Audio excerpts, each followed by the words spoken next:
దేవునికి స్తోత్రం కలుగును గాక.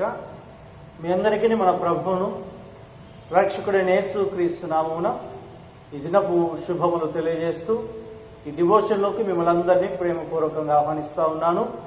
ప్రార్థన చేసుకుందాం. ప్రార్థనతో ఈ డివోషన్ మనం ప్రారంభించుకుందాం. మహాగణుడా, పరిశుద్ధుడా, స్తోత్రార్హుడా, ప్రేమ గల తండ్రి, నీకు వందనాలు. గడిచిన మా సంతయు మీరు మమ్మల్ని కాపాడి ఫిబ్రవరి ప్రభా మరి 2వ వారంలోకి మమ్మల్ని ప్రవేశపెట్టిన దేవా నీకు స్తోత్రాలు.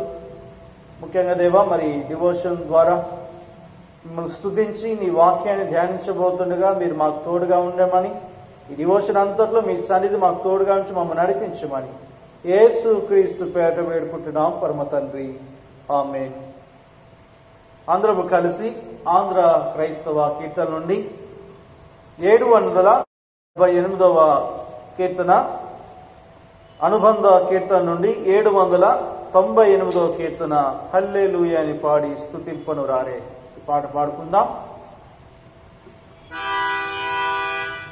హల్లెలూయా అని పాడి స్తుతింపను రారే జనులారా, మనసారా ఊరూరా రారే జనులారా, ఊరూరా నోరారా పాడి పంటలని చూపాలే దేవుడని, తోడు గుడ్డలని పోషించు దేవుడని, తోడు నీడలని కాపాడు నాదుడని,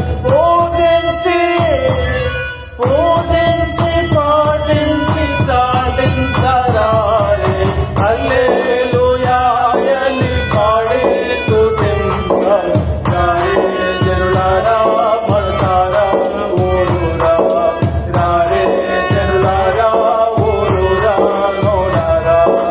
తాత ముత్తాతల కన్నా ముందున్న దేవుడని, తల్లి దండ్రుల కన్నా ప్రేమించు దేవుడని, కల్లా తపటము లేని కరుణ సంపన్నుడని, పూజించి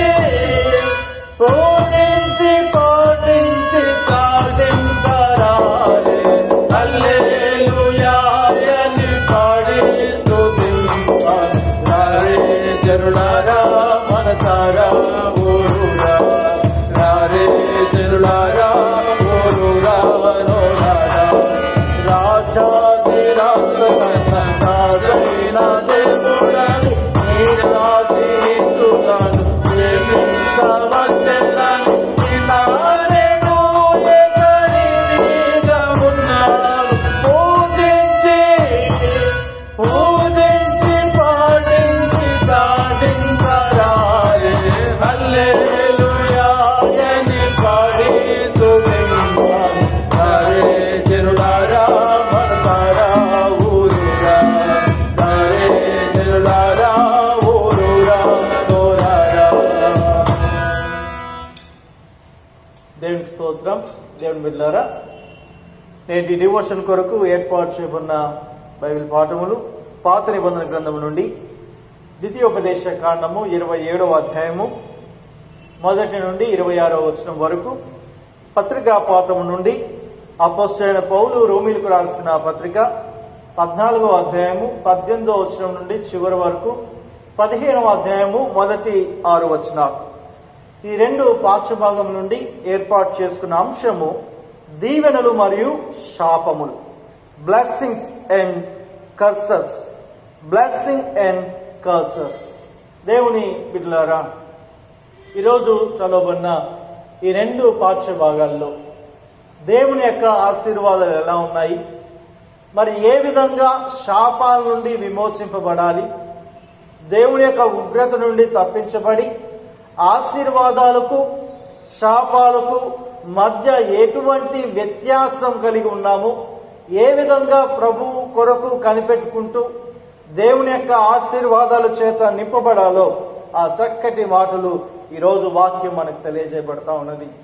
దావీదు తన వృద్ధాప్యంలో ఓ చక్కటి కీర్తన రాస్తూ ఎంతో ఆత్మీయమైన విషయాలను తెలియజేస్తూ ఆయన మాట్లాడిన విధానాన్ని మనం చూడగలుగుతా ఉన్నాం. కీర్తనలు 18వ కీర్తన 2వ చరణంలో దావీదు తన వృద్ధాప్యంలో ఈ చక్కటి కీర్తన రాస్తా ఉన్నాడు.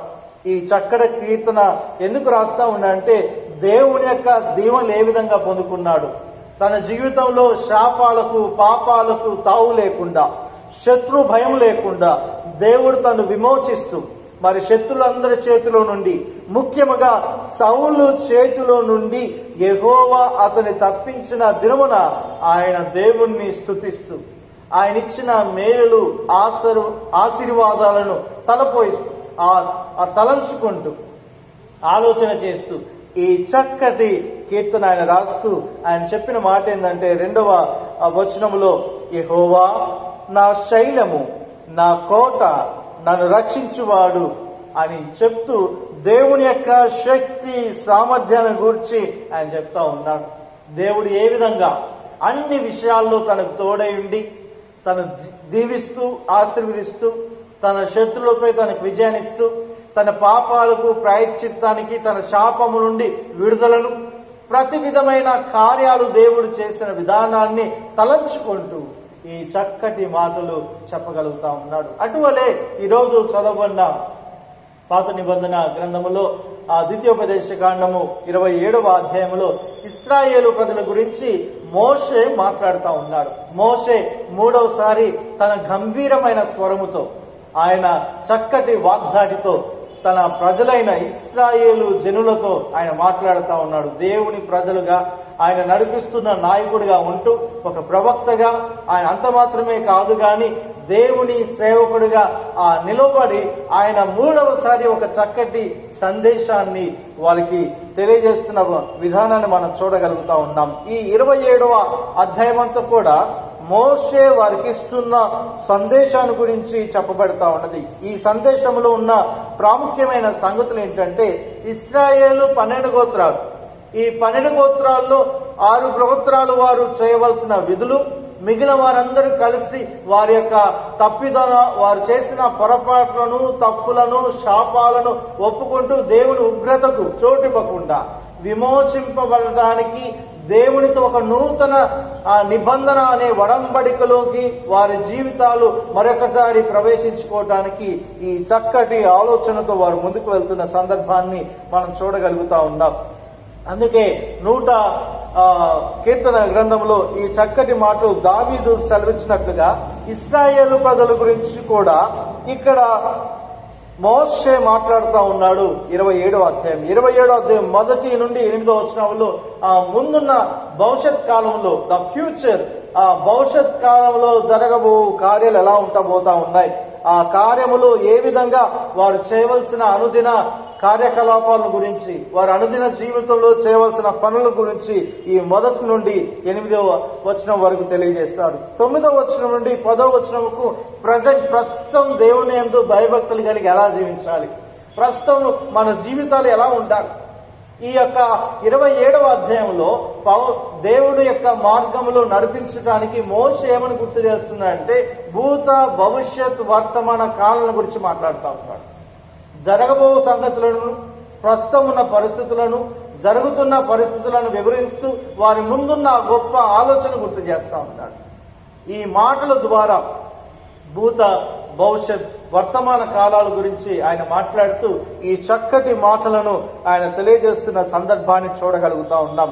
ఇశ్రాయేలు ప్రజలు వారు యోర్దాను దాటిన తర్వాత, ఆ యోర్దాను నదిని దాటిన తర్వాత వారు చేయవలసిన పనుల గురించి మాట్లాడుతూ ఇక్కడ 2 పర్వతముల గురించి మోషే తెలియజేస్తా ఉన్నాడు. మొదటిగా ఆయన చెప్తున్న పర్వతం ఏంటంటే ఏబాల్ అనే పర్వతం గురించి మాట్లాడాడు.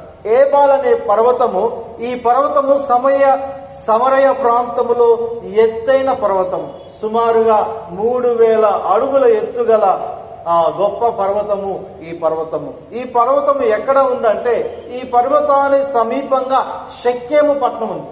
షెకెము ఆ మహాపట్టణము ప్రాముఖ్యమైన గోడలతో, చుట్టూ చక్కటి ప్రహరితో గోడలతో ఎంతో మంచిగా నిర్మించబడ్డ ప్రాంతము షెకెము ప్రాంతము. ఇశ్రాయేలు ప్రజలు ఆ యోర్దాను సమీపిస్తున్నప్పుడు, ఆ యోర్దాను దాటడానికి వస్తున్న సందర్భంలో ఈ షెకెము నుండి వారు వెళ్తున్నప్పుడు ఎటువంటి యుద్ధాన్ని మనం అక్కడ చూడం.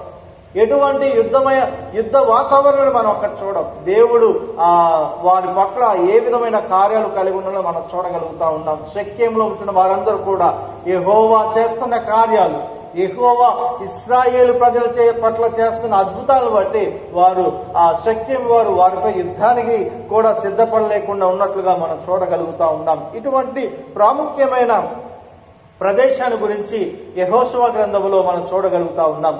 యెహోషువ గ్రంథము 8వ అధ్యాయము 30వ వచనం నుండి 31వ వచనం గల వాక్యములో ఇక్కడ మోషే ఇశ్రాయేలు ప్రజలతో ఏదైతే చెప్తా ఉన్నాడో, తన యొక్క ప్రసంగములో, తన ఉపన్యాసములో 27వ అధ్యాయంలో ఏదైతే బోధిస్తా ఉన్నాడో, ఇశ్రాయేలు ప్రజలు ఆ యోర్దాను దాటిన తరువాత వారు చేస్తున్నారు మోషే చెప్పిన మాటల ప్రకారము. వారు ఏం చేస్తున్నారంటే మోషే ధర్మశాస్త్రంలో చెప్పినట్లు వారు చేస్తున్న పనులు ఏంటంటే, ఏ మనిషి ఇనుప పనిముట్టుతో తాకని మలచని రాళ్లను ఒక చక్కటి బలిపీఠంగా కట్టారు. ఇక్కడ వారు ఎక్కడ బలిపీఠం కడతా ఉన్నారంటే షెకెము ప్రాంతంలో, యోర్దాను దాటిన తర్వాత షెకెము సమీపాన్న ఒక చక్కటి బలిపీఠాన్ని ఏర్పాటు చేశారు. ఈ బలిపీఠాన్ని ఏర్పాటు చేసి ఆ బలిపీఠం దగ్గర వారు ఏం చేస్తున్నారంటే యోర్దాన్ దగ్గర నుంచి తీసుకొచ్చిన ఆ 12 రాళ్లను, ఆ ప్రాముఖ్యమైన 12 రాళ్లను నిలబెట్టి సాక్షార్థముగా వారు దేవుడు చేసిన కార్యాన్ని వివరిస్తా ఉన్నాడు. అలనాడు ఇశ్రాయేలు ప్రజలను ఎర్ర సముద్రంలో ఏ విధంగా నడిపించాడు, ఎర్ర సముద్రం 2 పాయలుగా చేయబడి ఆరిన నేలన ఏ విధంగా ఇశ్రాయేలు అయితే నడిచారో, అదే ఇశ్రాయేలు జనాంగము కొన్ని దశాబ్దాలుగా ముందుకు వస్తున్నప్పుడు మరొకసారి దేవుడు ఒక గొప్ప అద్భుతం చేశాడు.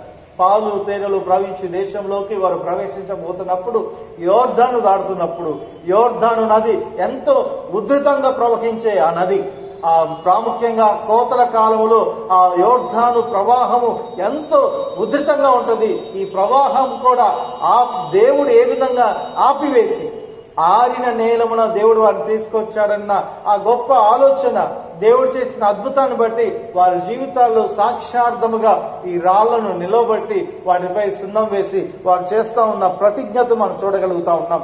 ఏ విధంగా దేవునితో ఒక నూతన వడంబడికను వారు ఏర్పాటు చేసుకొని మరలా ఆ కానాను భూమిలోకి వారు ప్రవేశిస్తా ఉన్నారో ఆ మాటలని కూడా మనం చూడగలుగుతా ఉన్నాము నేటి వాక్య భాగంలో. అందుకనే దేవుని యొక్క సేవకుడైన మోషే నాయకత్వంలో వాగ్దాన భూమిని స్వతంత్రించుకోవడానికి వెళ్తున్న ఇశ్రాయేలు ప్రజలు యోర్దాను దాటిన తర్వాత రాబోతున్న భావి తరాల వారు, తరతరాల వారు జ్ఞాపకార్థముగా దేవుని మాటలు గుర్తు చేసుకోవాలని సాక్షార్థముగా వారు నిలబడతా ఉన్నారు. ఈరోజు వాక్యము ద్వారా దేవుడు మనతో మాట్లాడుతూ ఉన్నారు. ప్రియ దేవుని బిడ్డలారా, ఇశ్రాయేలు ప్రజలు రాబో తరాలు ఆ దేవుని యొక్క మహాశక్తి కార్యాలు తలంచడానికి, దేవుని యొక్క గొప్ప కార్యాలు వారు తెలుసుకోవటానికి ఈ విధమైన సాక్షార్థమైన ఆ వస్తువులను వారు నిలబడతా ఉన్నారు. దేవుని బిడ్డలారా, క్రీస్తు యేసునందు విశ్వాసులమైన మనము సాక్షార్థమైన జీవితం మనం ఉన్నదా? చక్కటి సాక్ష్యం, క్రైస్తవ సాక్ష్యాన్ని కలిగి మనం జీవిస్తున్నామా? క్రైస్తవ బిడ్డలముగా సాక్ష్యం లేని వారుగా ఉంటే అది దేవుడికి ఇష్టమైన కార్యం కాదు. క్రీస్తు యేసు అనే బండ మీద మనం కట్టబడాలి, సాక్షార్థమైన జీవితం కలిగి ఉండాలి.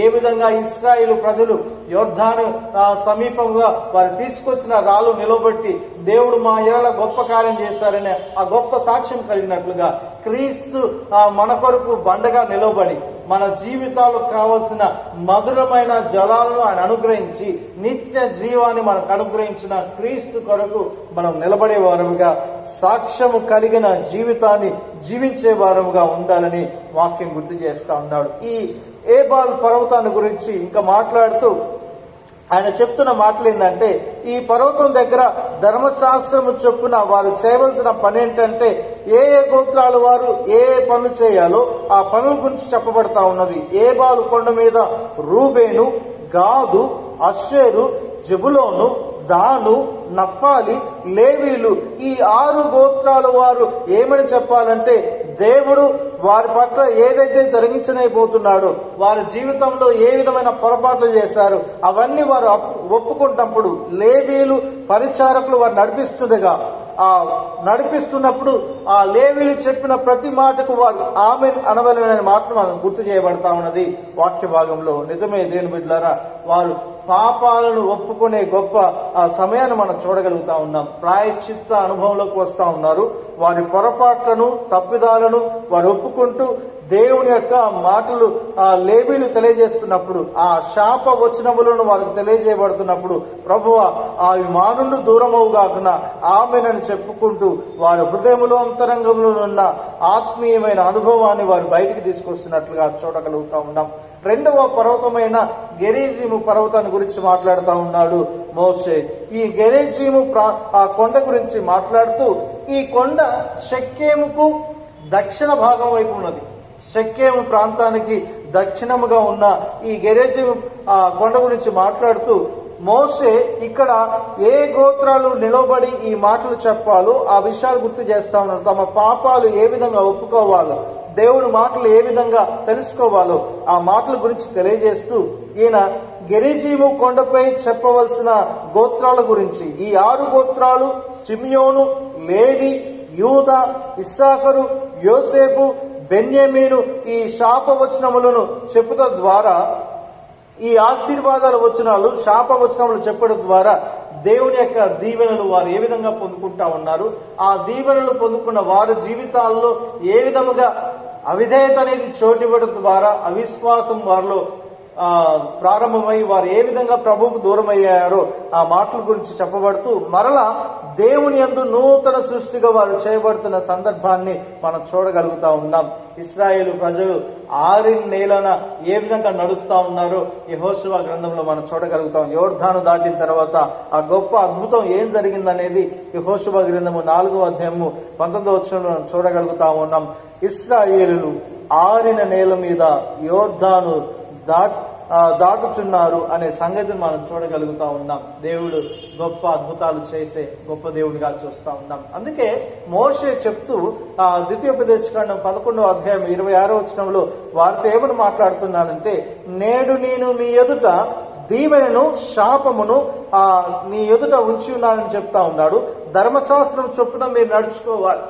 నేను మీ ఎదుట ఏముంచానంటే, ఒకటి దీవెన ఉంచాను, శాపమును పెట్టుచున్నాను, ధర్మశాస్త్రం చొప్పున మీరు నడుచుకోవాలి అని మాట గుర్తు చేస్తా ఉన్నాడు.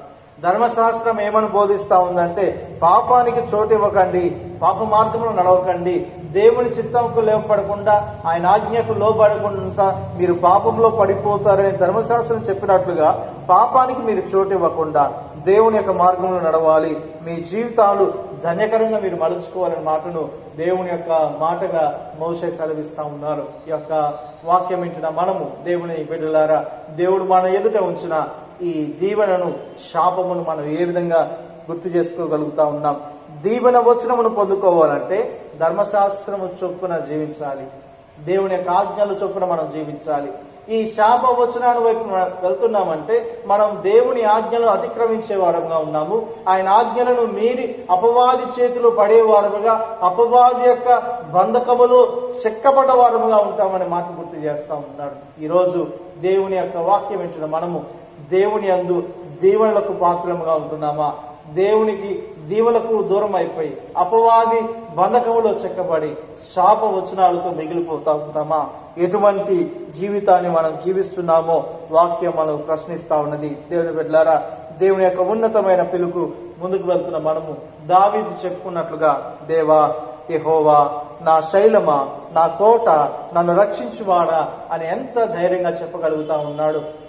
దేవుడే ఉన్నతమైన ఎత్తైన కోటగా, నా దాగు చోటు నీవే అని దావీదు ఏ విధంగా చెప్పగలిగాడో, మనం దీవెనలకు పాత్రం అవ్వాలంటే, దేవుని ఆశీర్వాదాలకు పాత్రం అవ్వాలంటే ఈ మాటలు మన హృదయాలు ఎప్పుడు భద్రపరుచుకునే వారంగా ఉండాలని వాక్యం గుర్తు చేస్తా ఉన్నది. పౌలు కూడా దేవుని రాజ్యాన్ని గురించి ఎంతో గొప్పగా తెలియజేస్తా ఉన్నాడు. ఈ లోకములో దైవరాజ్య విస్తరణ కొరకు మనకు ముందున్న వ్యక్తి ఎవరంటే క్రీస్తే. నీకు క్రీస్తే గురిగా గమ్యంగా ఉండాలని పౌలు ఆ రోమీయులకు రాసిన పత్రిక 5వ అధ్యాయంలో 15వ అధ్యాయంలో మొదటి 6 వచనాలు వివరిస్తా ఉన్నాడు. 15వ అధ్యాయము మొదటి 6వ వచనంలో ఆయన చెప్పే సంగతులు ఏంటంటే, మేలైన దాని యందు మనం ఏ విధంగా మన పొరుగు వారి విషయంలో సంతోషపరచాలో ఆ మాటలు గుర్తు తెలియజేస్తూ, మనం అనే అహాన్ని పక్కన పెట్టి నేను అనే అహం అనేది పక్కన పెట్టి మనమందరము లేక దేవుని పిల్లలు, దేవుని యొక్క బిడ్డలు అనే ఆలోచనలోకి రావాలనే మాట గుర్తు చేశారు. నేను అనేది ఎప్పుడైతే మానవుల్లో చొరబడుతుందో ఆ నేను అనే తత్వం మనల్ని ఏ విధంగా మానవ స్వభావానికి దూరం చేస్తా ఉన్నదో ఆ మాటలు పౌలు గుర్తు చేస్తా ఉన్నాడు. నేను అనే మాటను పక్కన పెట్టి దేవుని బిడ్డలం అనే ఆలోచనతో మనమందరము దేవుని యొక్క స్వరూపంలో నిర్మించబడ్డామనే ఆలోచనలో ఇతరుల పట్ల మంచి చేయటానికి, మేలైనది చేయటానికి ఎల్లప్పుడూ సంతోషంగా ముందుకు వెళ్ళాలనే మాట గుర్తు చేస్తా ఉన్నాడు. ఇతరుల కోసము మనము ఏ విధంగా ఉపేక్షించుకోవాలి, ఏ విధంగా తగ్గి ఉండాలో ఆ మాటలు యేసు క్రీస్తు యొక్క జీవిత విధానం ద్వారా పౌలు తెలియజేస్తా ఉన్నాడు. ఇతరులకు సహాయపడటానికి త్యాగపూరితమైన జీవితం గడపటం వల్ల దేవుని రాజ్యం ఏ విధంగా బలపడుతూ ఉన్నదో, ఆ దేవుని రాజ్యం ఏ విధంగా ప్రబలుతూ బలపడుతూ ముందుకు వెళ్తున్నదో పౌలు ఈ మాటల ద్వారా తెలియజేస్తా ఉన్నాడు. ఈ విషయంలో క్రీస్తుయే పౌలుకు మాదిరిగా ఉంటా ఉన్నాడు. అందును బట్టి ఆయన తన యొక్క బాగోగులు చూసుకుంటూ కంటే ఇతరుల బాగోగుల కొరకు ఆయన ఎంతగా ప్రయాసపడతా ఉన్నాడు, ఎంతగా కష్టపడతా ఉన్నాడో చూడగలుగుతా ఉన్నాం. దేని బిడ్డలారా, క్రీస్తు యొక్క దైవరాజ్యపు వారసులుగా ఉంటున్నాం మనం. ఆయన రాజ్యాన్ని సుస్థిరం చేయటానికి, ఆయన రాజ్యాన్ని విస్తరింప చేయటానికి క్రైస్తవ పిల్లలుగా జీవిస్తున్న మనము క్రీస్తే మన గురిగా గమ్యంగా పెట్టుకొని ఆయన ఇచ్చే దీవులు పొందుకుంటూ ఈ లోకములో అపవాది చేతుల చేత చిక్కబడక, అపవాది బంధకములో మిగిలిపోకుండా క్రీస్తు యేసు విమోచకుడైన దేవుని పట్ల విశ్వాసముతో, భక్తితో ఆయన రాజ్యాన్ని విస్తరింప చేయడానికి, ముందుకు వెళ్ళటానికి ఈరోజు దీవెన వచనాన్ని మన హృదయాలు మనసులు పెట్టుకొని పాపమనే చీకటిని మన వైపు రాకుండా దేవుని పట్ల ప్రగాఢమైన విశ్వాసముతో, భక్తితో ముందుకు సాగటానికి దేవుడు మన హృదయాలను స్థిరపరచుడుగాక. ఆమేన్. ప్రార్థన చేసుకుందాం. స్తుతి పాత్రుడా, పరిశుద్ధుడా, నీకు వందనాలు, స్తోత్రాలు తండ్రి. ఈరోజు ప్రభువా దీవెనలు మరియు శాపముల గురించి మేము తెలుసుకోగలుగుతా ఉన్నాం. నీవు మా ఏళ్ళ ఎన్నో దీవెనలు ఇచ్చావు, ఎటువంటి ఆశీర్వాదాలు ఇచ్చావో మేము తెలుసుకోగలుగుతా ఉన్నాం. మీరిచ్చిన ప్రతి విధమైన దీవెనను, ఆశీర్వాదాలను నిర్లక్ష్యం పెట్టకుండా ప్రభువా మేము అవిధేయతతో మీ మార్గం నుండి దూరం అయిపోకుండా మీ ఆజ్ఞలను, మీ శాసనములను, మీ ధర్మశాస్త్రాన్ని అనుసరించే వారముగా ఉన్నట్లుగా నీ కృప దయచేయండి. మోషే దేవా మరి ఎంతో ఆలోచనతో దేవా మీరు నీ యొక్క మాటలను ఆయన బోధిస్తూ ఇశ్రాయేలు ప్రజలందరినీ దేవా ఒక నూతనమైన మార్గములు వారు నడిపించడానికి, ప్రభా ఒక నూతనమైన ఒడంబడిలోకి వారిని ప్రవేశింప చేయటానికి తను ఏ విధంగా ఆ ఆలోచనతో మాట్లాడుతూ ఉన్నాడో మేము చూడగలుగుతా ఉన్నాం. తండ్రి నీకు వందనాలు. మోషే బోధించినట్లుగా ప్రభా మా హృదయంతరంగంలో ఎల్లప్పుడూ దీవెన వచనాలు మేము పొందుకుంటూ విశ్వాసంతో నీ కొరకు కనిపెట్టుకునే భాగ్యం దయచేయండి దేవా. పౌలుకున్న గురి గమ్యము క్రీస్తే ప్రభువా, మరి క్రీస్తునే గురిగా గమ్యంగా పెట్టుకున్నట్లుగా మా జీవితాలు కూడా యేసు క్రీస్తే మా గమ్యంగా మేము చేసుకొని దైవరాజ్య విస్తరణ కొరకు పాటుపడే వారముగా ఉన్నట్లుగా నీ కృప, నీ సహాయం మాకు అనుగ్రహించమని యేసు క్రీస్తు పేరిట వేడుకుంటున్నాం పరమ తండ్రి. ఆమేన్. మన ప్రభువైన యేసు క్రీస్తు కృపయు, తండ్రి అయిన దేవుని ప్రేమయు, పరిశుద్ధాత్మిక సహవాసము, సకల దీవెనలు ఇక్కడ చేరిన మనకు, మన కుటుంబాలకును, సార్వత్రిక సంఘం అంతటికి దేవుని యొక్క దీవెనలు సదాకాలం తోడైండును గాక. ఆమేన్.